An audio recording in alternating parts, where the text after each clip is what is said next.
From the city of broad shoulders, this is Chicago Unscripted with CBS News Chicago's Joe Donlon. Let's face it, you are either doing backflips right now or you have emptied the bottle of Tums in your medicine cabinet. I made a couple of predictions ahead of Election Day. I thought either Georgia or North Carolina might be an outlier for Harris, and this would be a horse race. I was wrong about that. It was a blowout. And I also said we'd know who won on election night, so I was right about that. So how do you explain what happened? How did Donald Trump resurrect himself and win another term in the White House? And maybe the bigger question is, what happens now? Settle in for a debrief with two political experts, former Chicago Mayor Lori Lightfoot and the former head of the Illinois Republican Party, Pat Brady, were kind enough to make room in their schedules for this special episode of Chicago Unscripted. Mayor, buckle up. You ready for round two? Oh my. I'm still processing what happened and the worst case scenario becoming the worst case. Pat, you were back and forth on this. I mean, you thought he was going to win pretty much the whole way until the end, and then you weren't sure. And it ended up, this was a rout. I mean, he won the popular vote. Yeah, it was a rout up and down. It looks like they're going to potentially keep the House, won the Senate, and Trump won. And like I said, he won the popular vote. So I had a hunch that he was going to win. I thought that the momentum was breaking for her the last 10 days because of the idiocy of that New York rally and some of the statements he was making. But he did well amongst groups I never thought he would do well among, particularly young people and women. And the polls that were breaking out, the demographics were just not right. Blacks, Latinos, women, suburban women, they all broke for Trump, Mayor. Well, I think it's a little misleading, at least on African Americans. The mayor may have a different view, but it's like she got 88%, not 96%. Yes. So it's not, and it made it, yeah, go ahead, I'm sorry. Yeah, no. And to me, that really is a difference maker. She won in the places that she needed to win, but the reason she wasn't winning states is because the numbers weren't high enough. There were a number of comparisons between her numbers in various pockets of Pennsylvania, North Carolina, Virginia, Wisconsin, all of the swing states that she needed to win. And she was winning in the areas that she needed to win, but the differential wasn't nearly high enough. And he was improving upon his 2016 and 2020 numbers. And that's really, to me, what made the difference. Now, the question is, why was she not winning in those areas? I think we need to understand what the turnout looked like, which I don't think we have those numbers yet. And obviously there's an enthusiasm gap. But one of the things that struck me yesterday in watching the endless loop of reporting was how deeply unpopular Joe Biden was on a state-by-state basis. I mean, I knew it, at a high level nationally, but when you broke it down state by state, and when you started to see the same kind of negative numbers on whether or not the country was moving in the right direction all across the blue wall states, I knew she was in trouble. She just, she was in a really tough spot. Coming in late, frankly, not having a lot of this stuff vetted through a primary system, but still built a pretty amazing infrastructure, and she had a hard time, as anyone would, separating herself from a deeply unpopular president. I think she was loyal, and I think she had to be loyal because she would have lost a certain constituency of Democrats if she wasn't. But being loyal and not being critical was hard then, I think, to separate herself. But, look, fundamentally, people are still scared. They're still frustrated. They're still angry. It's still a lot of the sentiments across the country that were very much present in my reelection run. I think people are just not in a good place. They still feel insecure about their day-to-day and about their future. We got a hint of this, Pat, early on when the exit polls came out that showed 72% of people weren't happy with the direction of the country. And the minute I saw that, I thought this could be a long night for Harris. And to the mayor's point, when that came out, my observation was that was the same number where the Republicans didn't have the red wave 2 years ago. So I was less, and I'm sorry to interrupt you, but to me, the bigger exit poll number was in Georgia when they said 13% of independent women are breaking for Trump. Mm. Anyway, Yeah. I'm sorry to interrupt you. Well, no, my point was that Harris had headwinds, no doubt. And you and I have talked about the fact that maybe if she didn't do one thing well, it was convey the message or separate herself from Biden and some of the things that she was asked on The View, was there something you would have done differently? And I think that might have hurt her. Again, I don't know in the big picture how much, but you have thoughts on how she could have addressed this to try to separate herself from what's been an unpopular administration. Yeah, and I think and I agree with the mayor, she had to be careful not to alienate part of her coalition. But I think a better answer to that would have been, yeah, granted, we did not do everything perfectly. We need to do a better job on the border, but going forward, we're going to do X, Y, Z. I think voters are very forgiving of someone that acknowledges they didn't do exactly what they wanted to do, but they have a plan. And I think, to me, that was kind of the turning point in the momentum of the race, or the arc of the race. But my other observation, though, along those lines, I was in Arizona a couple of weekends ago, and I watched all the ads. I mean, they're on constantly. And for better or for worse, Trump's ads were just better. They said something, that he was going to do something. And her ads were good, but they didn't really say anything. Opportunity economy is not a political message that was sinking in. And Trump had all the buttons. I'll disagree with you a little bit. And I obviously wasn't in Arizona, so I don't know what was playing there. But I think there were specifics that were in the ads, like go after price gouging, working on making things affordable. And look, there's only so much detail that you can go into, as you all know, in a 30 or 60-second ad. But I think the content was there. But I will agree with you. I think there were two things that people are going to, at least I wonder about. There was a just devastating ad that ran wall to wall, and I'm told nonstop in swing states about her recommending paying for transgender surgeries of inmates. Mm-hmm. And I kept waiting and waiting and waiting for an explanation, for a response ad. And finally, something came from the Lincoln Project, but not from the campaign itself. That ad was, to me, again, as obviously somebody of the LGBTQ plus community, that ad was devastating. Devastating. I agree. And it ran wall to wall, nonstop. They finally stopped playing it, I think, only within the last week, but no response on that. That's the kind of thing that people watch and they're like, and it wasn't just saying she will do it. It was her words and talking about this being part of the movement. It was brutally devastating. And look, I think people still are struggling with embracing the trans community. I know they are. And that ad, I think, had to have played a role. Look, the other thing that I think it's going to be important to look at is, they raised $1 billion, which is an amazing amount of money in such a short amount of time. But what was the on-the-ground infrastructure before she became the nominee? And by that, I mean, were you making contact with those voters? Were you engaging them? Were you stretching beyond, the folks that you are part of your constituency to go beyond that? There's been a lot of conversation for a number of years that the Trump people, Republicans, were going after, targeting Latino voters. They're going after and targeting Black males. That seems to have paid off in the long run.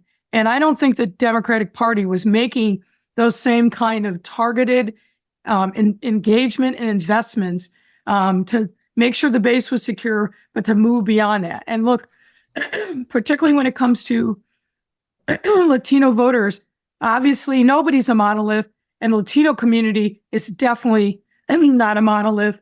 Depending on the economic fortunes of an individual, the family, they vote different ways.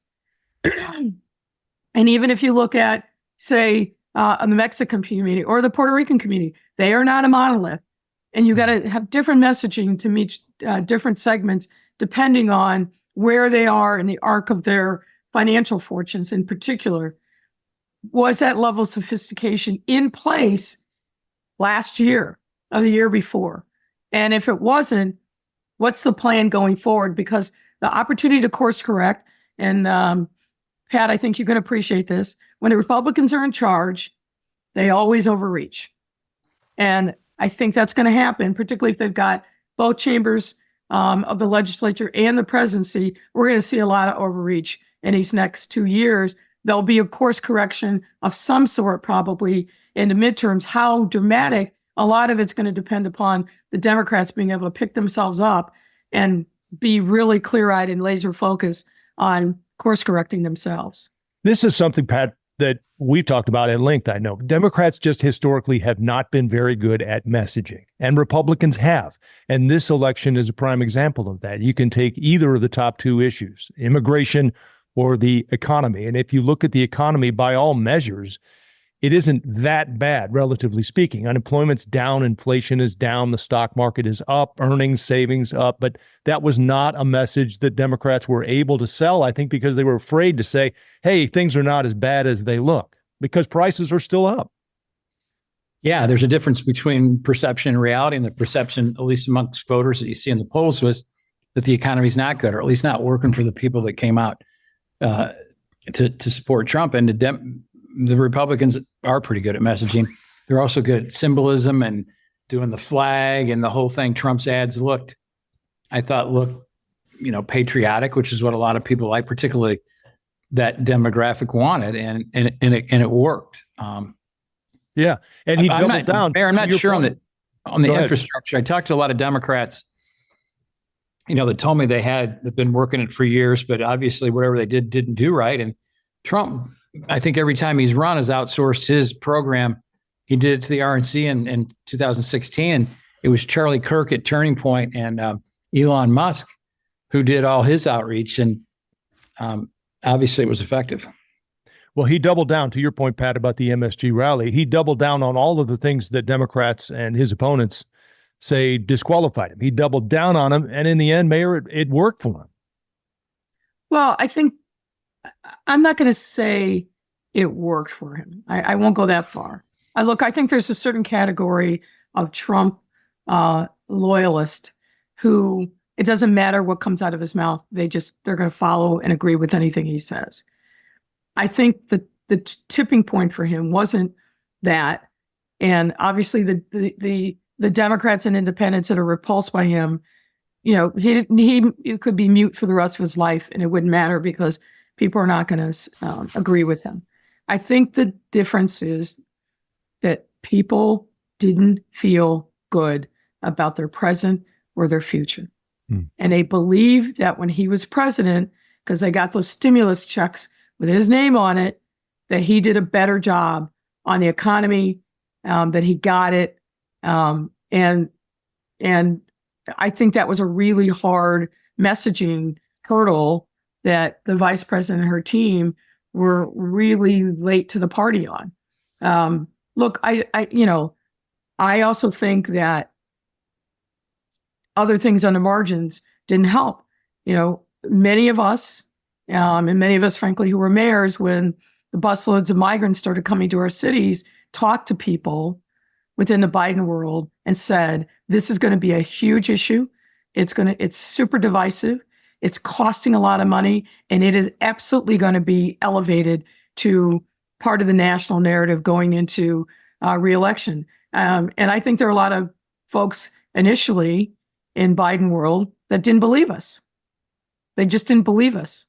But when you started to see, as we saw in Chicago, black against brown almost immediately in horrific, frankly, racist ways, right? There were people that were showing up at community meetings on the South Side, and it was like a MAGA gathering in their opposition to anything migrant, the browning of black Chicago. I mean, all sorts of stuff. But then what really caught my attention was a number of Latinx folks who had been here in Chicago for long standing saying, we don't want these new people coming in.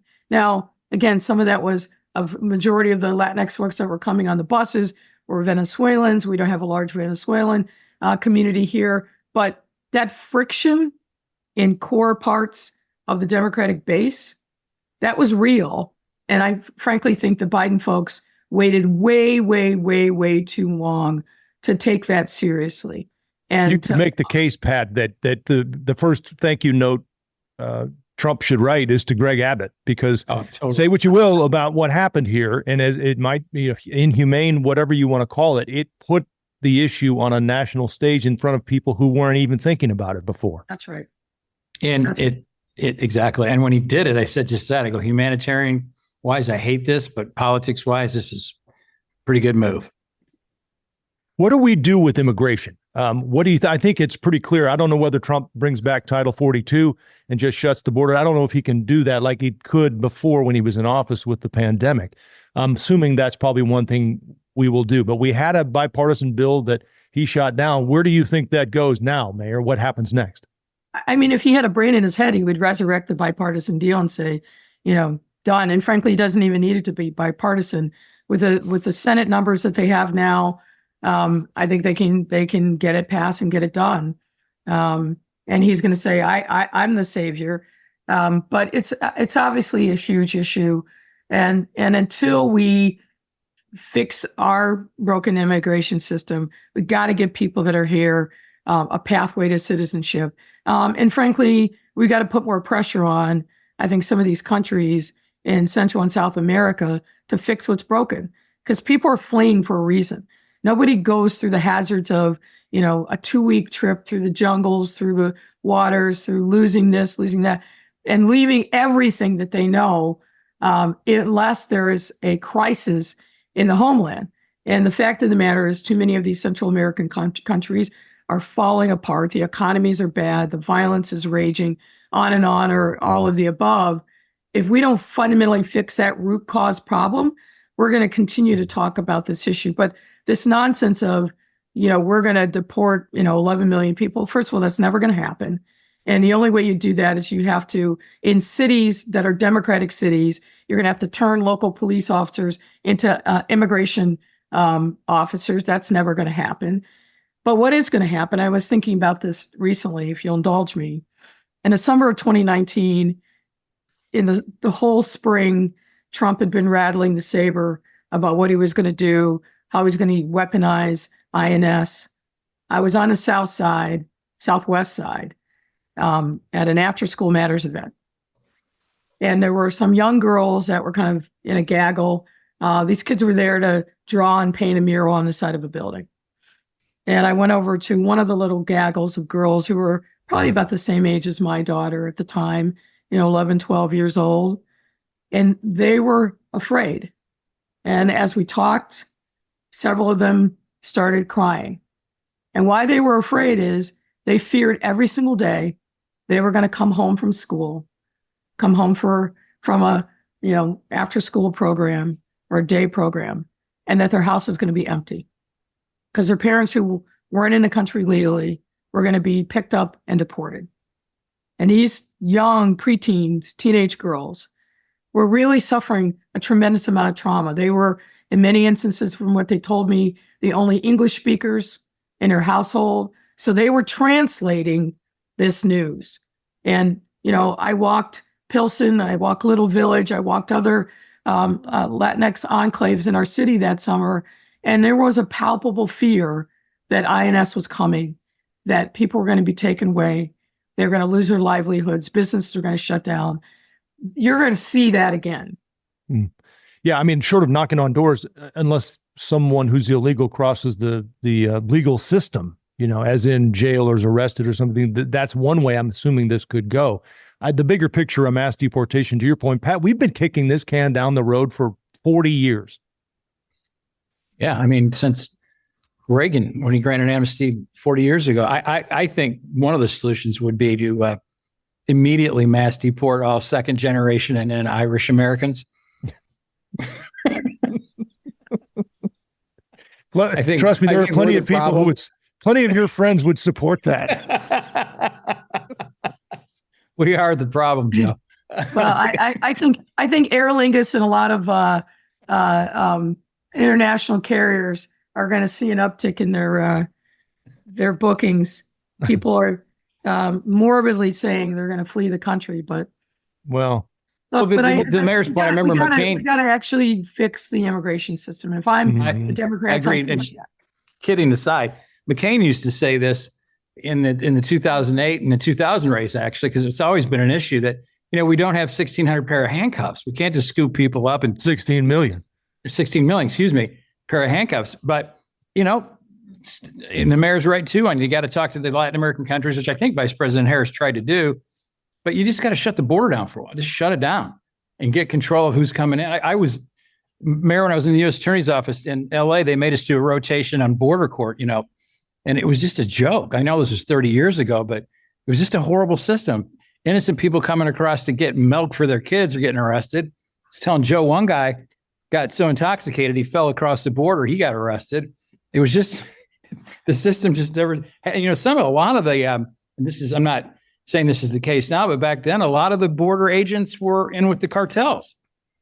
So a lot of the agents I had one agent in the middle of a trial. The guy comes up and goes, "This guy's under investigation for some other stuff." So but I think immediately, if it were me, I'd do what you guys suggested, adopt that, get that legislation through, but just shut it down for a while and let the American people at least feel that it's under control. Maybe we'll get rid of some of this acrimony between. Well, honestly, I think the executive action that Biden took effectively shut down the border. I mean, we're still seeing people coming, but we got an uneasy relationship with Mexico on this issue. But frankly, part of the reason I think we didn't see huge busloads coming to Chicago during the DNC is because the numbers have dropped dramatically because Biden finally took the executive action, which, arguably he could have done a long time ago. But I think part of his challenge, and it's worked to his disadvantage and certainly to that of the vice president, as a creature of the Senate, he always wanted the deal. And there's some things you just can't get the deal. And you got to be the boss and you got to take charge.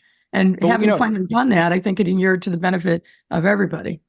You made a good point just on your story you were telling about those two young girls.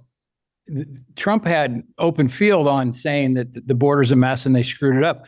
I never saw a commercial explaining the humanitarian component of that from the Democrats. It's so funny that you say that, Pat, because as you might imagine, there's lots of conversations happening.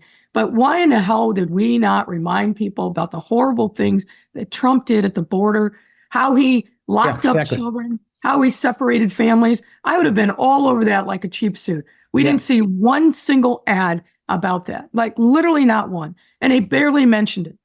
We talked about all the democracy stuff, but, as Democrats, I think one of our biggest flaws is we think that logic is on our side. Trump is a master at tapping into people's basis emotions. We let him do that without showing, let me tell you about who this guy is. And it's not just that he's sexist and misogynist. He's a bad human. And look at what the policies are. And he's bringing exactly those same people back. The architect of the family separation policy, Stephen Miller, feels more impassioned. I see that guy speak, and I think Goebbels from the Nazi regime. He's a terrible guy too. But we didn't spend a second talking about that. We didn't spend a second talking about the needless deaths.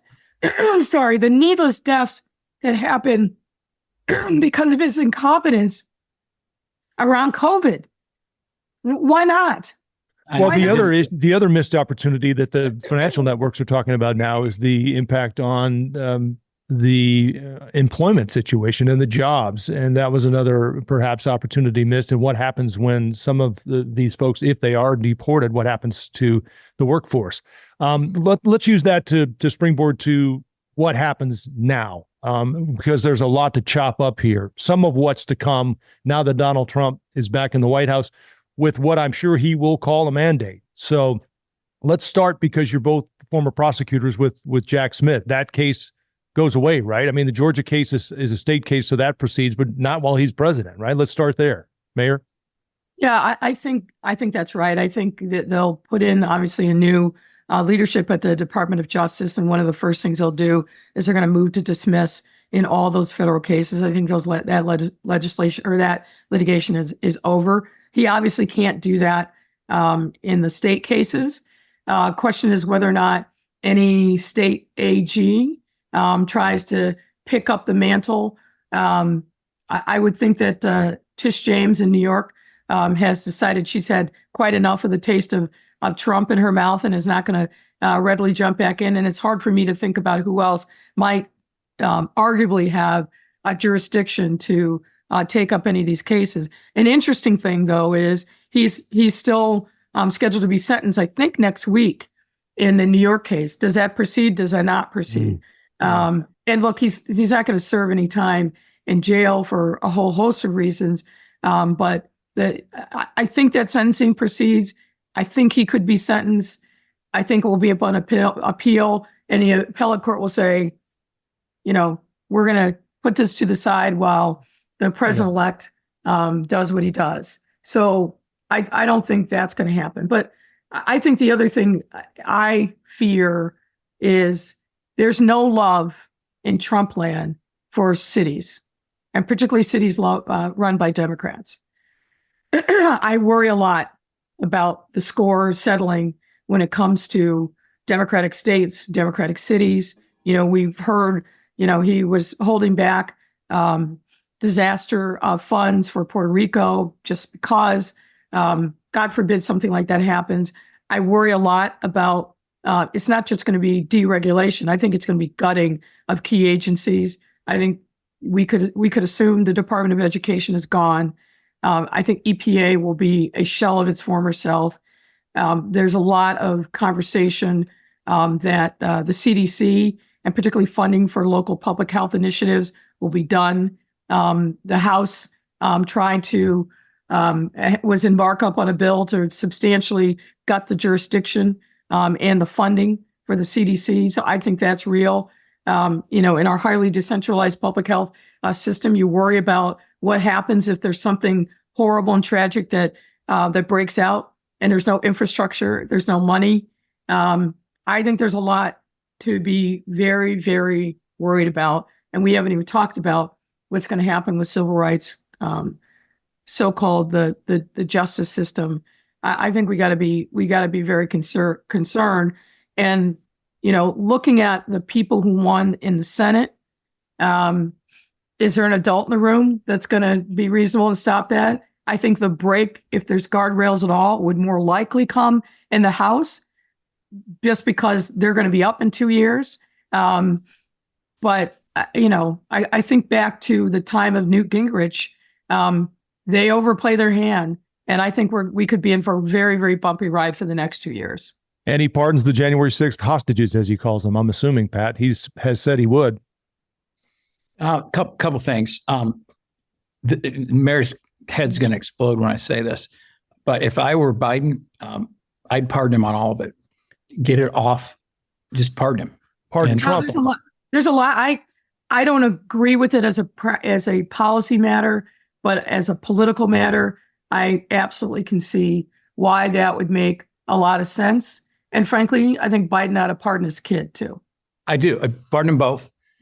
Get it off. I've been saying this for 10 years. The mistake I think the Democrats made in the last 10 years dealing with Trump is responding to Trump. Then you're playing on his field. The way to starve Trump is ignore him. And if you get, he was down 10, 15 points to DeSantis during the primary and started coming back when he started getting indicted. So these indictments, all of them, and particularly when you saw what happened in Georgia and how it got messed up, it just emboldened and played into the narrative that a lot of Trump people believe that the justice system has been weaponized. Now, I don't have much to do, so I actually read the January 6th report and all these indictments, and Trump deserved to be indicted. He probably deserves to go to the penitentiary for what he did in both cases. But the reality is we got to move forward. And, the sentencing, it doesn't help the Democrats. It doesn't help the country. Just get this stuff. He's 84-year-old man. He's never going to prison. He's a lame duck. And the Democrats, I think, if they play this right, stay calm for 4 or 5 months. Be the loyal opposition, but don't start investigations. Don't throw out subpoenas. Don't give Trump oxygen. Can have a big comeback. 1964, Barry Goldwater lost just about every state, I think, but Arizona. And that began the biggest comeback for the Republicans that went on for the next 25 years. There's a way, as the mayor said, I agree with, he'll overreach. There's an opportunity for them to prevail, but they're going to have to rethink. And I think they just need to stay calm for a while and don't do what happened last time and immediately start with investigations. I mean, I wish Congress would just do Congress things and every once in a while do oversight. Mayor, where do we go with international issues? Trump has said he'll solve the Russia-Ukraine situation in a day. We now have North Korea with troops who are preparing to go into Ukraine. How does our foreign policy change with Trump in that dispute? Well, I think a couple of things. I think our European allies are going to have to find their backbone. They're going to have to put more money into NATO. I see a realistic possibility that Trump pulls out of NATO or comes damn close to it. I think I can solve the Ukrainian issue in a day. It's good because he's going to say, Vladimir Putin, have at it. We're not sending any more weapons. We're not giving her any more money. Have at it. I think that's how he resolved that issue. And I worry about the Middle East because he and Netanyahu are obviously best buddies. Netanyahu's it is to his benefit to prolong an armed conflict as long as possible so he doesn't have to face the civil consequences of his graft and corruption. He doesn't have to face the political consequences of the catastrophic security failure on October 7th. So I worry a lot about that situation. But I think the European Union is going to have to, and Canada are going to have to play outsized roles and lead on the international stage, because I think America is going to be in big retreat on the big issues of the day. I worry a lot about him imposing these tariffs, and I think he's 100% serious about that. And not that I want to cause pain on my fellow Americans, but if he does that, we know that the prices are going to go through the roof because of the interdependency of the global economy. You slapped huge tariffs on goods and services that are coming into the U.S., you are going to drive up costs for people, and you are going to send, I think, our economy into a recession. And if he's going to do it now so that the Republicans pay the costs in the midterms. But we have a lot to be concerned about on the international front as well. What about business, Pat? The corporate tax rate, I'm assuming, will come down. He's promised that as well. The markets are up today. Watching the financial networks, the market seems to like the decision. Yeah, they love it because just that he's talking a 15% corporate tax rate, which if you watch the financial shows, even the experts say that probably 22, 23 is about where it should be. He won't get 15%, but the big issue for him is going to be extension of these of his tax cuts. That'll be the big thing to be in front of Congress. So it's going to be a big deal to see, who wins the House, because that will originate in the House. But one thing on the foreign policy, I'm scared to death of him on foreign policy for the main reason he said he wants to pull out of NATO. But I respectfully disagree with the mayor. If I was him, I'd double down on Ukraine and blow that guy back to Russia, because the world's watching. And remember Ukraine, we asked them to pull their nukes out after the Soviet Union fell just to keep them happy. And we promised to defend them. And if we concede any land to Putin, I think that's a bad development for if the rest of the world sees that. But I agree with the mayor on the Middle East. That has to come to a resolution, but it's such a big issue because it's not just Israel, it's all the proxies that are in there. And if this thing escalates, it could be like World War I. All the groups have to jump in. So that's a tough one, but he needs to get that wrapped up. Mayor, have you ever done Al Jazeera? No. Oh my gosh. Yeah. I did a big town hall for Al Jazeera down in Bridgeport a couple of weeks ago. Man, I'm lucky to get out there alive. That happens to you in a lot of places. Yeah, that's why I have bars, forums. I don't even want to know what grenades you unplugged and threw into the crowd. Well, I tossed a few. I mean, I'm a believer in defending Israel, and that went over about as well as some of my lines with some of my dates. It did not go over well. But I'm scared to death of Trump on foreign policy because he's shown this tendency to want to impress bad people. Putin, the North Korean guy, Erdogan, Oban, all these guys that are people that want to destroy the United States, and Trump's fascinated with them. And it's this, he likes to portray this image of being a tough guy when he's really, as John Kelly said, he's a coward. And, but he likes hanging out with these guys. I mean, Putin handballed him. I mean, the whole thing from a Reagan conservative perspective is just so bizarre that these are the people that he speaks highly of. Reagan called them the evil empire. And he's over there saying Putin's a good leader. It's very, very scary. And hopefully he's so old and tired that he just won't have the energy to pull us out of NATO and do some of the things that could really be damaging.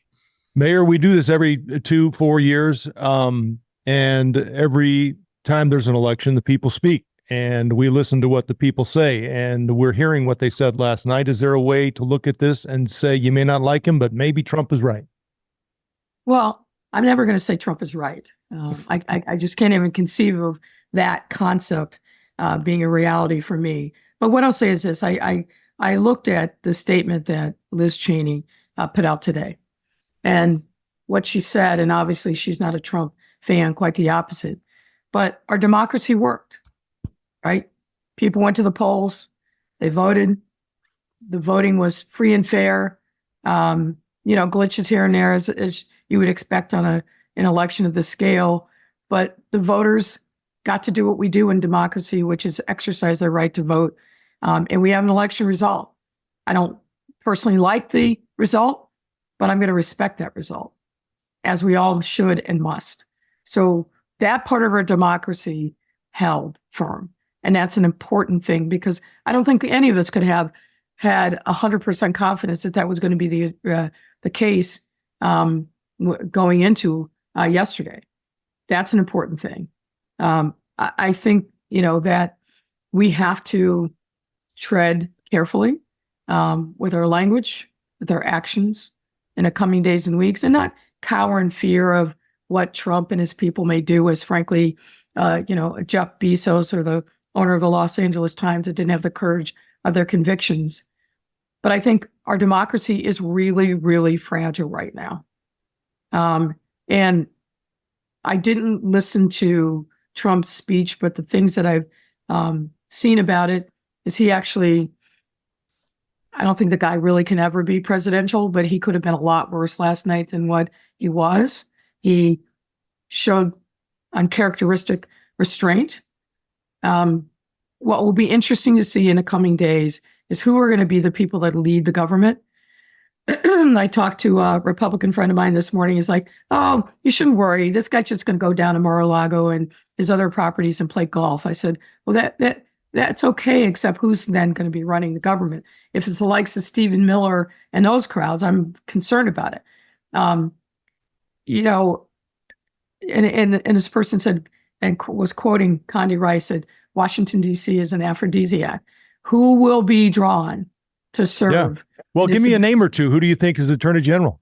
I don't know. I don't know that. Frankly, I haven't studied the folks that are in the orbit well enough. There's some scary ones in the orbit, Marisol. No, there's some scary ones in the orbit. I'm hoping, look, the Department of Justice is, I can't see him not trying to put in loyalists to take down the DOJ. I'm unfortunately afraid, and I think we're going to see an exodus of career people who are just not going to be interested in staying put, given this. You got, what is it, Pat? 80-something U.S. attorneys' offices? 96, 90, 93, 96. Okay. Across the country. It'll be interesting to see what happens there. I hope they don't do what they did last time, which is demand the resignation of all the people that were the U.S. attorneys and not have a backup plan, because frankly, then the number twos that stepped up, the first deputies, all of those people were brought in with the U.S. attorneys, so they were still Democrats in charge, but it created a level of chaos. It's not good for our system. If you care about law and order, you don't want to mess around with the U.S. attorney's offices. But unfortunately, I'm sure that they will. It'll be interesting. One thing that will be interesting to see is what happens to Eric Adams in New York, right? The U.S. attorney there is not going to stay. There's no possibility that's going to happen. What happens with those charges that have been brought against him, particularly because Trump seems to like Eric Adams and seems to agree that he's being unfairly treated. So there's going to be a lot of interesting storylines that develop at a micro level and clearly at a macro level in the coming days. I will say that looking at my phone this morning and the chains from various mayors across the country, people are very worried. Mayors are very worried about what happens. Pat, for people like you who aren't big Trump fans, you may have thought he'd lose and that would be the end of MAGA because no one can do this like Trump. And maybe the party gets back to the party you knew, the Reagan conservatives, as you've talked about. But there's so much for that. This in a way fuels MAGA, and now you can no longer argue that they can't win a general election. So what do you think happens to the party moving forward? I think the MAGA continues, but I think a lot of MAGA is Trump. I mean, you're not going to see people carrying J.D. Vance flags running up, breaking into the Capitol. Trump just inspires this kind of weirdness for whether you like him or dislike him. He is a master at tapping into the mood of the electorate and motivating them for better or for worse. So, but I do think that there's been a shift in the party. It's not the party policy-wise or even constituent-wise necessarily that I grew up with, but probably a lot of that depends on what the Democrats do. Are they going to stake out a new position appealing to more, a different crowd than they have in the past? It's not going to be the working class folks in the auto workers or whatever. Are they going to have to go to back to the people that would support some of their policies? So long answer to your short question. I think the party's been permanently realigned unless something really odd happens in the next 4 years. All right, last question on this, and then we'll move on to the final thing I want to talk with you both about. But say what you want about Beyonce and Bruce Springsteen compared to Hulk Hogan and Kid Rock, but in the end, Trump recruited two huge names with ridiculous reach and money, that being Elon Musk and Joe Rogan. Things are going to look different than a lot of people were maybe expecting ahead. This might be harder for you, Mayor, than for you, Pat, but tell us something good you think will happen with the Trump administration ahead. Probably it'll be on economic policy, not the tariffs, which are just ridiculous. But I think we'll get, I'm all for lower taxes. And if we're going to keep those tax cuts in place, that's great. That on the flip side of that, though, he lobbed $8 billion, $1 trillion worth of debt on this country. So we've got to do some reductions in government. I see there's some policies that are consistent with my conservative beliefs that I think that this president and this Congress might push, which I think's good for the country. So there's some potential upside here, and he's going to walk into a good economy, a real good economy. And he's going to immediately claim credit for the market and inflation and the employment numbers, all of which are pretty good right now. Yeah. Well, I'll take it in a little bit different direction. I think that this has to result in a pretty serious reckoning of the Democratic Party policies, but in particular infrastructure. I think that there wasn't enough attention paid to the states. Now, they say, we put all this money. I'm not sure that that's right. I think we've got to figure out, like the Republicans frankly did a long time ago, that the states are the farm team. And that if you want good, strong candidates at the federal level, you got to start building that at the local level. And I think that's got to be a big part of the conversation coming out of this for the Democrats. And I'm hopeful that it will. And if that happens, it'll be a good thing. I would say the other thing is, and again, this isn't necessarily about the U.S., but the European Union has to step up in this moment. They have a lot to lose in the next, 2 to 3 years, particularly if Trump pulls out of NATO, particularly if he imposes all these tariffs. And then on the war front with Ukraine, if Putin takes Ukraine, he's not going to stop there. His thirst for conquering it's not going to be satiated with just getting Ukraine. So the European Union, and I would imagine they're smart enough to plan for a worst case scenario, but I think it's a good thing ultimately that they step up, they pay more money out of their economies into the national defense and into the European defense. I think that's probably a good thing. One thing I just, as an aside real quick, the thing that disturbed me all the way through this campaign, we did not have 4 foreign policy questions of anybody during the entire time. The vice presidential debate had 1 question on foreign policy. And I think, you know how this works. It's kind of like when George Bush got elected and we had 9/11. I think there are serious questions about these guys' ability to handle foreign policy, national security. All right, let's finish with the one local race that you both have a unique connection to and history with, and that's the state's attorney race with Kim Foxx stepping down. Pat used to work in the office. Mayor, obviously, you worked closely with Kim Foxx for years.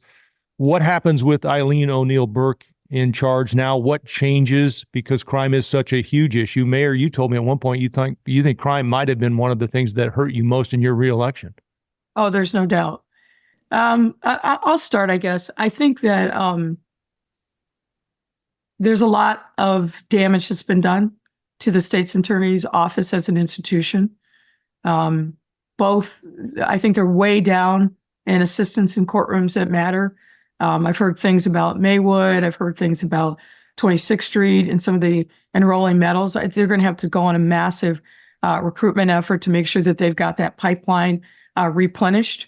And frankly, I think with Burke now having won, there may be some people that left that come back because you need that veteran leadership in those courtrooms for sure.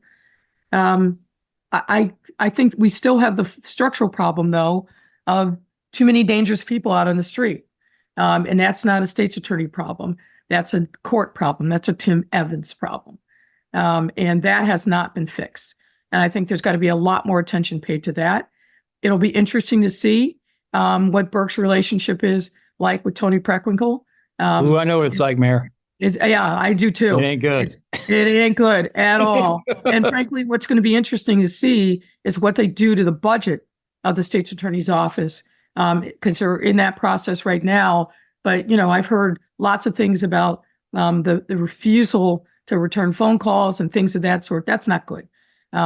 You guys weren't exactly best friends, but reached it.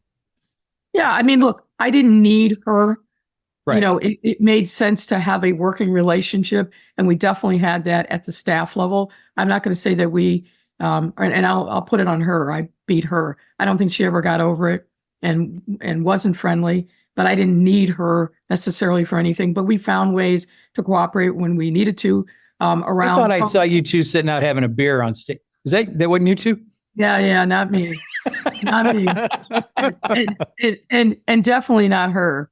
But it's impossible for the person who holds the purse strings not to have a good professional working relationship with the state's attorney. The state's attorney elect, I think it's already started this, but she's got to build relationships outside of the president's office. So she's got some allies who at least can hopefully help moderate against the president's baser instincts when it comes to being retaliatory. That's going to be an issue. But again, fundamentally, it'll be nice and refreshing to see something that's going to stand with the police, particularly when they're approving charges against somebody who's allegedly done some pretty serious harm to residents of this county. But we've got to solve the pretrial release issue.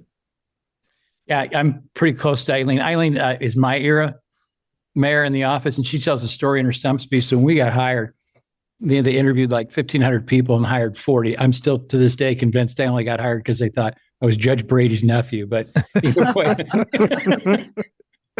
but she has made a commitment to replenish those 250 spots. And I actually asked her, are they still budgeted for? But you're right, Maywood, some of these courthouses, you know it is. You need 3 state's attorneys in that room. You can't run a call of 40 cases a day. So she is bringing back a lot of people from former judges, retired judges, and people from even like my era, 35 years ago, that are real experienced, dedicated public servants, a lot of whom are retired and have the time. So her stump speech, and the other two quick things, she's not political at all. And she did do kind of what you suggested. She's brought in a political person. You know how these guys, everybody's got to have a political person in there to advise you on how to manage the minefields, or those that want to take you out. So all signs are good right now, I think. But I agree, it's going to be refreshing to have somebody in there that actually approves charges. Well, listen, I know this was a quick turnaround. I appreciate you both hopping on for a debrief of the election. It's always great to get your insight because you have such valuable commentary and experience in the field. So thank you again. There's a lot more I could have gotten into, and maybe we'll do that the next time. But I know, Pat, you have somewhere to be, and Mayor, you're on your way to Michigan. So thanks again to both of you for your time. Mayor, good to see you. Thanks, Joe. Good to see you, Pat. Take care. See you. My thanks to the mayor and Pat. Editing and post-production work for Chicago Unscripted is provided by Brian Griggs with Brian Griggs Productions. Thanks to Ellie Kodar as well for adding her production and editing expertise. Chicago musician Thaddeus Tukes provides the soundtrack. My thanks to the one and only Bill Curtis as well for the intro. And I thank you for listening to Chicago Unscripted.